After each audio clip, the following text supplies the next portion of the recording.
अस्सलाम वालेकुम and welcome back to a brand new episode of podcast with अला।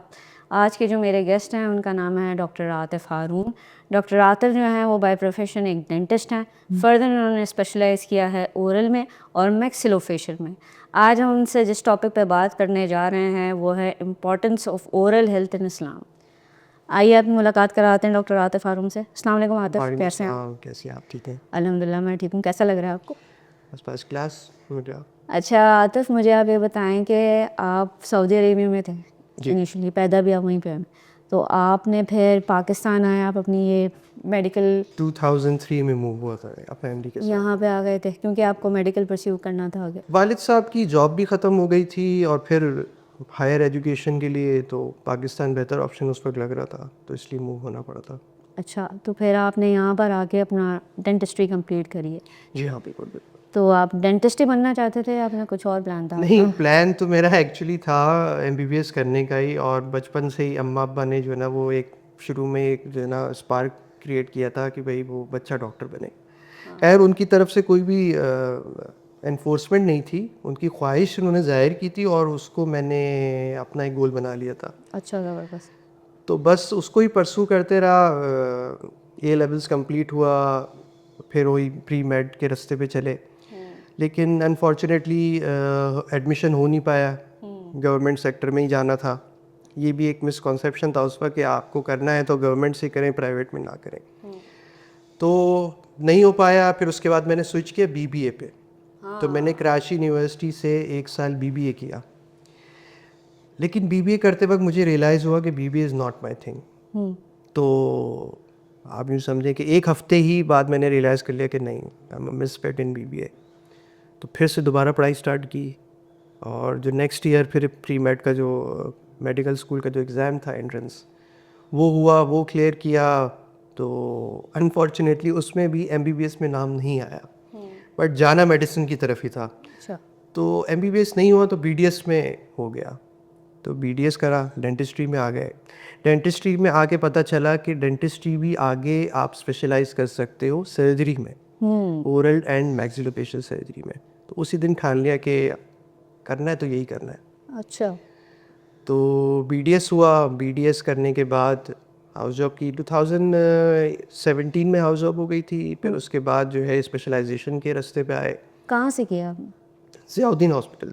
और जो डेंटिस्ट्री आपकी डेंटिस्ट्री डाउ से अच्छा। और स्पेशलाइजेशन ज़ियाउद्दीन से। अच्छा, तो आप ओरल में और मैक्सिलोफेशियल में, ये मैक्सिलोफेशियल क्या है? अक्सर लोगों को जो है पता नहीं चल पाया है इसका, और ये एक इमर्जिंग स्पेशलाइजेशन है, इतनी ज़्यादा पुरानी नहीं है हमारे यहाँ।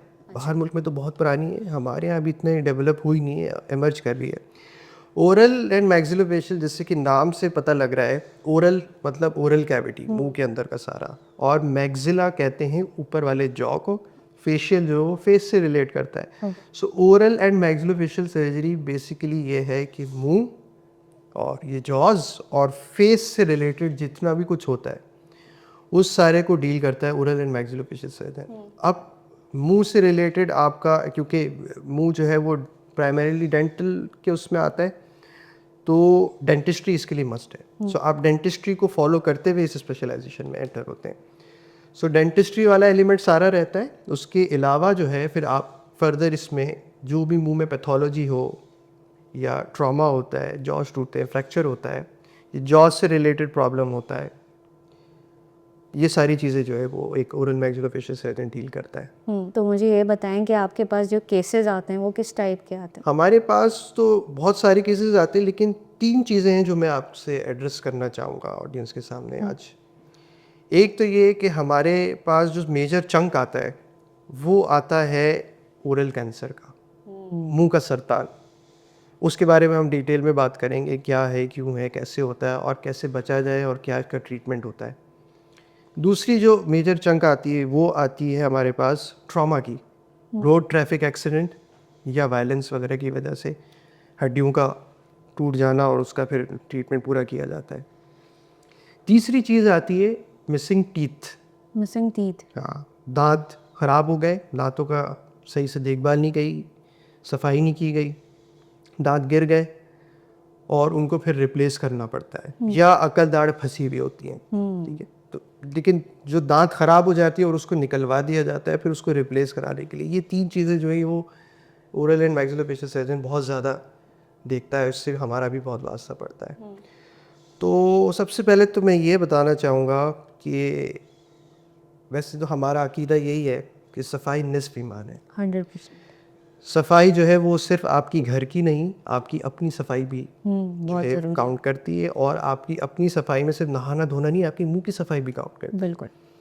और आप यूँ समझें कि मुंह की सफाई करना बहुत आसान काम है, लेकिन अक्सर बेशतर लोग नहीं कर पाते सही से। आप अगर सिर्फ एक ब्रश करें प्रॉपरली, कोई भी टूथपेस्ट यूज़ करें प्रॉपरली, अगर आप सफाई करते हैं तो 90% आपकी प्रॉब्लम्स नहीं होंगे अच्छा। में, जो भी डेंटल रिलेटेड प्रॉब्लम्स होते हैं।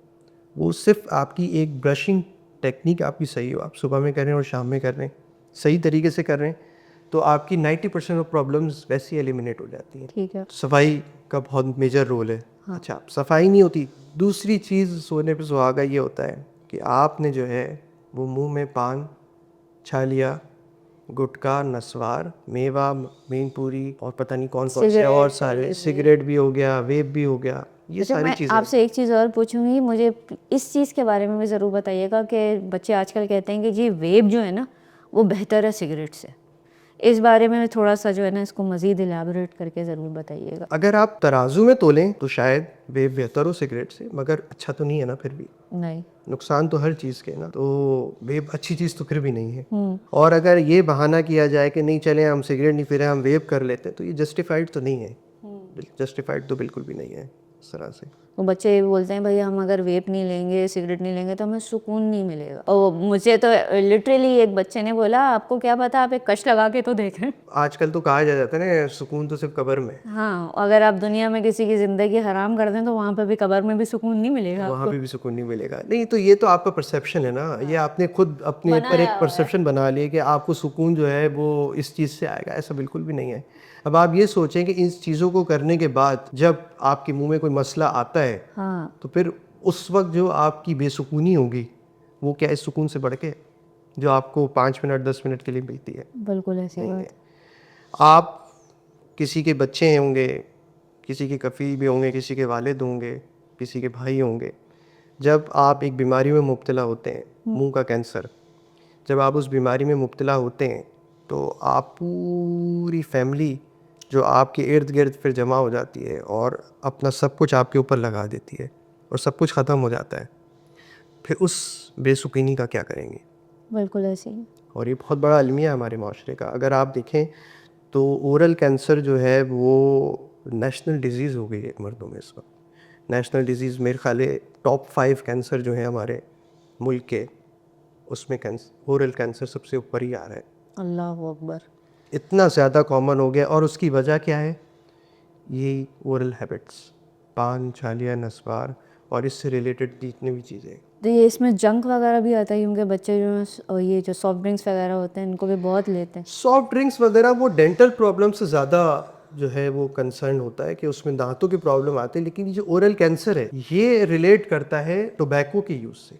अब टोबैको जो है वो सिगरेट में भी है और टोबैको जो चबा रहे हैं उसमें भी है, लेकिन जो चबाने वाला है ये ज़्यादा ख़तरनाक है, एक सिगरेट से भी कई दर्जे ख़तरनाक है। इसका मतलब हरगिज़ ये नहीं होता कि सिगरेट ख़तरनाक नहीं है, लेकिन चबाने वाला खतरनाक है। अक्सर लोगों का ये कॉन्सेप्ट होता है कि हमने तो 10 साल पहले किया था, 10 साल गुजर गए अब थोड़ी होगा कुछ। नहीं, ऐसा नहीं है, होगा। इसकी मिसाल ऐसे ही है कि अगर आपके पास एक बुक होती है, उसके ऊपर आप एक प्लास्टिक कोटिंग कराते हैं। कोटिंग कराने का मकसद ये होता है वो एक बैरियर होती है कि आपकी किताब ख़राब ना हो, और अगर वो बैरियर फट गया, वो प्लास्टिक कोटिंग फट गई, तो उसके बाद अल्टीमेटली वो बुक ख़राब हो जाएगी।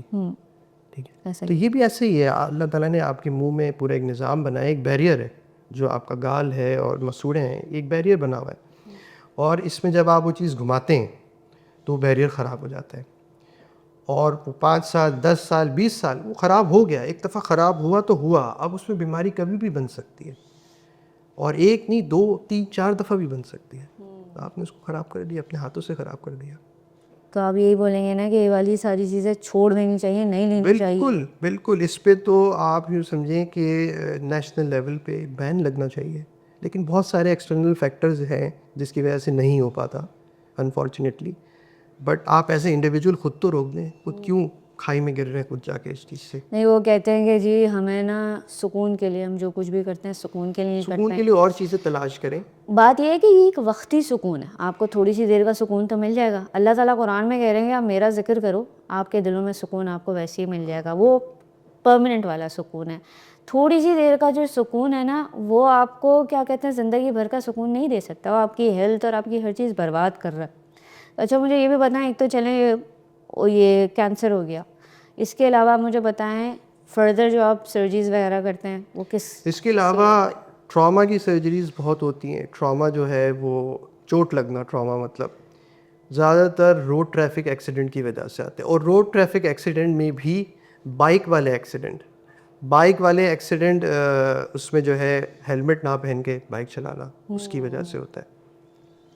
तो और ये अक्सर यूथ में देखा जाता है कि वो निकले हुए हैं छुट्टी वाले दिन और जोश है ना, जोश में निकले हुए हैं और वो व्हीलिंग कर रहे हैं, ठीक है, और सिग्नल्स तोड़ रहे हैं, रेस लगा रहे हैं, सीयू पे पहुंचे हुए हैं, और उसके बाद फिर वो गिरते हैं और इतनी बुरी चोट से गुजरते हैं फिर वो। और चेहरे का ऐब तो अल्लाह ताला की तो बहुत खूबसूरत दी हुई चीज़ है ना चेहरा। जितने फीचर्स अल्लाह ताला ने चेहरे में रखे हैं जिस्म किसी और हिस्से में नहीं रखे, इतने ज़्यादा जितने चेहरे में है, जितनी इलेबोरेट, जितनी डिटेल्स अल्लाह ताला ने चेहरे को दी है, और वो सब एक बिगड़ जाता है और फिर वो रिवर्स नहीं हो सकता। हाँ। अगर आप एक बड़ी चोट से गुजरते हैं जो आपके चेहरे पे लगती है, निशानात आते हैं, आप उससे फिर नहीं गुजरते और फिर सारी उम्र पछताते हैं। तीसरी मेजर चीज़ क्या है डॉक्टर साहब? तीसरी मेजर चीज़ें जो दांत गिर जाते हैं और उसकी वजह है सफाई का ना होना। एक ब्रश लेना है आपने, ठीक है, 20 रुपये से लेके 100 रुपये 200 रुपये इसमें एक आपको एक ब्रश मिल जाता है, वो लें, उससे सफाई करें। नहीं करते सफाई, कॉन्सेप्ट ही नहीं है सफाई का लोगों में। अच्छा, एक बात मुझे और बताएं, मिसवाक ज़्यादा बेहतर है या ब्रश ज़्यादा बेहतर है? देखिए, मैं ये समझता हूँ कि मिसवाक जो था ना, उस वक्त का इंस्ट्रूमेंट मिसवाक था, उस वक्त अवेलेबल ही मिसवाक था, तो मिसवाक का हुक्म दिया गया। बट मैसेज उसमें ये था सफाई रखी जाए। मिसवाक अवेलेबल था तो मिसवाक हुक्म थी। अब आपके पास एक एडवांस चीज़ आ गई है, ठीक है, तो आप वो यूज़ करें। पॉइंट इज़ टू कीप सफाई योर रखें। Mouth clean, that is the point that is to be taken. मज़ीद जो चीज़ें हैं माउथ से रिलेटेड, उसमें आप क्या कहेंगे कि हमें किन किन चीज़ों का ख्याल करना चाहिए? चलें, एक तो सिगरेट हो गया, वेप हो गया, और ये गुटखा, और ये वैसे मेवा होता है, मावा होता है, क्या होता है, क्या है ये? मावा होता है, वो उनके लिए मेवा बन गया यार। तो मावा होता क्या है, बनता किस चीज़ से ये आप इमेजिन कर लें कि ये जितनी भी ये जो टोबैको की चीज़ें होती, टोबैको यानी छालिया, उसको पीस के और उसमें सारी गलाजत अगर आप मिला दें और उसको ब्लेंडर में घुमा दें तो यही चीज़ें निकलती हैं। ये एक ड्राई फॉर्म में निकलता है तो उसको मावा कह दिया जाता है। वो थोड़ा सा उसमें पेस्ट फॉर्म में निकलता है तो उसको वो मेम पूरी कह देते हैं। और अगर वो बिल्कुल ही जो है ना वो पेस्टी फॉर्म में होता है तो उसको वो गुटखा कह देते हैं। तो उसी है सारे 19-20 वही चीज़ें सारी। तो ये वाली चीज़ें तो चलें, एक पॉइंट ये भी हो गया। अब मुझे ये बताएं कि जो बच्चे आजकल के हैं और जो ये कहते हैं कि भाई हमें तो कुछ भी कर लें आप, हमें ये चीज़ें यूज़ करनी ही करनी है, क्योंकि अब आप कुछ भी बोल रहे हैं, हमें तो सुकून जो है ना सिगरेट में और ये नशों में और इन सारी चीज़ों में मिलेगा, और इसकी रोकथाम जो है हम कैसे करें? अगर कुछ लोग रोकना भी चाहते हैं फिर आप इस चीज़ के लिए प्रिपेयर रहें कि आपको आगे जिस तकलीफ़ से गुजरना पड़ेगा उसके आप खुद ज़िम्मेदार होंगे, क्योंकि मरीज़ हमारे पास आके फिर हाथ जोड़ रहे होते हैं, बचा लो हमें, और उस वक्त हम कहते हैं कि आपने बहुत देर कर दी। अगर आप उसी वक्त संभल जाते, उसी वक्त अपने आप को रोक लेते, उन चंद सेकंड्स के सुरूर को छोड़ के बराह रास्त पे आ जाते, तो शायद ये दिन ना देखना पड़ता आपको। फिर आप उसके लिए तैयार रहें। तो आपको खुद चूज़ करना है। ये तो ज़िंदगी के हर मरहले में आपको है ना, कि आपको सुबह बिस्तर छोड़ के काम पे निकलना होता है, तो वो भी तो एक सुकून होता है ना कि आप बिस्तर पे अब क्यों जा रहे हैं आप काम करने के लिए, नींद छोड़ के, आपको पता है वो ज़रूरी है। तो इस तरह इसको भी आपको छोड़ना पड़ेगा। अच्छा, अभी अगर आप इस चीज़ पे बात करें तो आप ये भी देखेंगे दुनिया में ना तरह तरह के वायरसेस निकल निकल के आ रहे हैं, और जब आप अपने रेस्पिरेटरी सिस्टम तबाह कर रहे हैं, अपने लंग्स तबाह कर रहे हैं, तो ये चीज़ें जब आप इतनी ले लेंगे तो आप कहाँ से उन चीज़ों से प्रोटेक्ट कर सकेंगे? नहीं कर सकेंगे। कोविड के बाद से आपको क्या लगता है कि कितना इफ़ेक्ट पड़ा है? जो लोग सिगरेट बहुत ज़्यादा पीते थे या अभी वेप और शीशा लेते हैं, उनके लिए जो नए नए वायरसेस आ रहे हैं वो कितने ख़तरनाक हैं? मैं बिल्कुल, आपकी इम्यूनिटी लूज़ हो जाती है और आपकी बॉडी में जितनी दफ़ा इन्फेक्शन होगा आपकी बॉडी में, समझ लें कि आपने एक उसके अंदर जो है ना एक प्रॉब्लम क्रिएट करती है, बॉडी उससे रिकवर करती है, लेकिन वो और फिर आप उम्र में बढ़ते भी जा रहे हैं, तो जैसे जैसे आप एज करेंगे तो ज़ाहिर है आपकी बॉडी डीजनरेट तो करेगी, तो फिर आपको जो भी नया इन्फेक्शन आएगा उसमें बॉडी आपकी उस तरह केपेबल नहीं होगी जिस तरह पहले थी। तो हर चीज़ का जो है ना वो हार्मफुल इफ़ेक्ट्स बढ़ते चले जाएंगे। अच्छा, अभी तो ये है कि बहुत जल्दी रमज़ान आने वाले हैं, और रमज़ान जो है वो स्मोकर्स के लिए एक ऐसा महीना होता है कि इसमें वो रेजिस्ट करना उनके लिए बहुत बड़ा मसला बन जाता है। जैसे ही उन्होंने इफ्तारी करी, उससे सबसे पहली चीज़ जो उनको चाहिए होती है वो सिगरेट होती है। लेकिन आप ये देखें कि 10-12 घंटे रोज़ा रख लेते ना, तो उसमें अगर वो सिगरेट नहीं ले रहे होते तो क्या कुछ हो जाता है? उनको नहीं होता था। उसके बाद जो सिगरेट ले, अगर वो इतने टाइम बर्दाश्त कर सकते तो और टाइम क्यों नहीं? तो इसके मतलब कोई रिहैब है इस चीज़ का? इसको रोका कैसे जा बिल्कुल सकता है? है, सारे इदारे बने, सब कुछ बने हुए, लेकिन सबसे पहले तो आपने अपने दिमाग यहाँ पे सोचना है, अपनी विल पावर तो क्रिएट करनी है, फिर हल निकलेगा ना।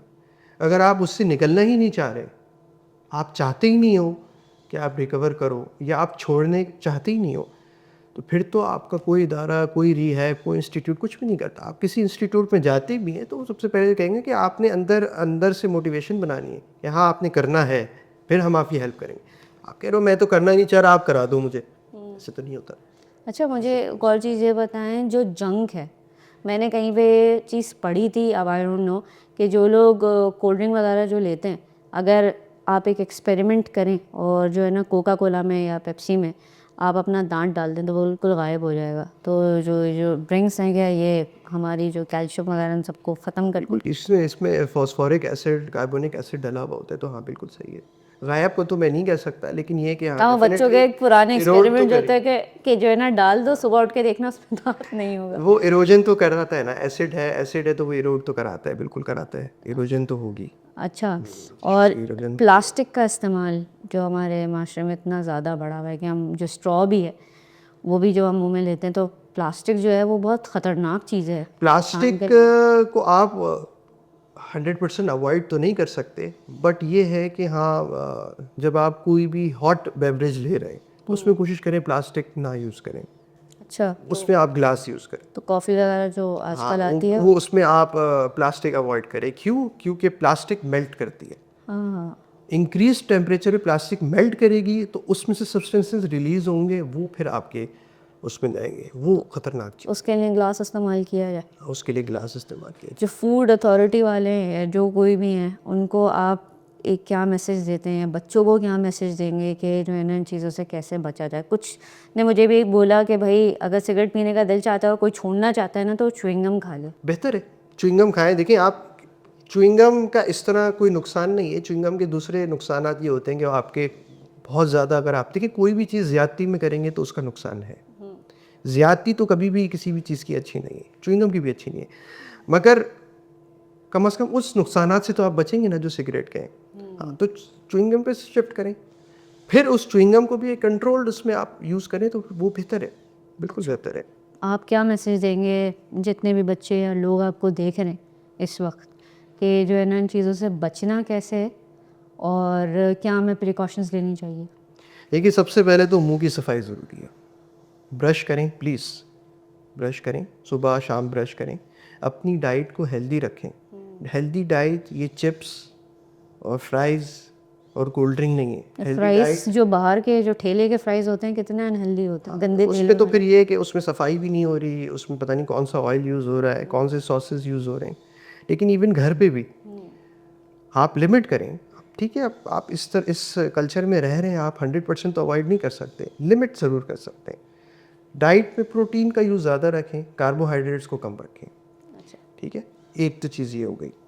दूसरी चीज़ ये जो जितने भी सब्सटेंसेस हैं, ये टोबैको, स्मोकिंग और इससे रिलेटेड एसोसिएटेड जो भी चीज़ें हैं, इसको छोड़ लें।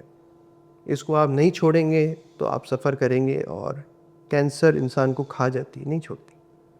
और कैंसर ट्रीट कराने के बाद भी दोबारा वापस आ जाती है, अच्छा, बिल्कुल आ जाती है, क्योंकि आपने पूरे एरिया को ख़राब कर दिया ना। अब आप एक जगह से बीमारी निकालेंगे तो वो दूसरी जगह में भी आ सकती है, क्योंकि पूरा का पूरा एरिया आपने ख़राब कर दिया है उस चीज़ों को उसमें से घुमा के, तो बीमारी वापस आ सकती है।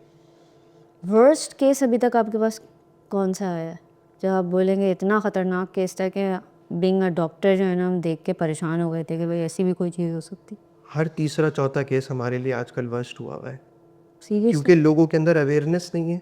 अच्छा, एक चीज़ और ये मैं हाईलाइट करूँगा, लोगों को पता ही नहीं चल रहा होता कि उनके मुंह में बीमारी हो गई है और ये कोई आम सा छाला है, कोई दाना नहीं है, कुछ और है। हर कोई अपनी साइंस चला रहा होता है। देखिए, इंसान जो है ना, इंसान अल्लाह ताला की बेहतरीन मखलूक है। इतना सिंपल नहीं है कुछ भी। ये 2-4 हम किताबें पढ़ने से जो है ना सब कुछ हम नहीं जानते, इसलिए तो इतनी स्पेशलाइजेशंस हैं। तो आप कैसे ये समझ सकते हैं कि आप खुद अपने आप को ट्रीट कर लेंगे?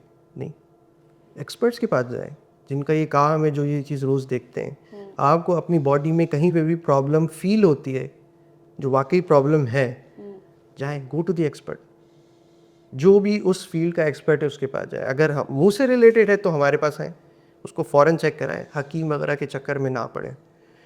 देखिए, आपकी गाड़ी ख़राब होती है, अगर आप 15 साल से भी गाड़ी चला रहे हैं तो आप गाड़ी खुद नहीं सही करते, आप मैकेनिक के पास जाते हैं, क्योंकि आपको पता ही है उसका डोमेन है, उसको आता है सही करना, आपने नहीं करना। भले आप 15 साल से गाड़ी क्यों ना चला रहे हो, तो आपकी बॉडी जो है वो भी भले बचपन से आप ही की बॉडी है, लेकिन आप उसके मास्टर नहीं हो गए। गो टू द एक्सपर्ट्स, उनको दिखाएं ये प्रॉब्लम हमारी क्या है।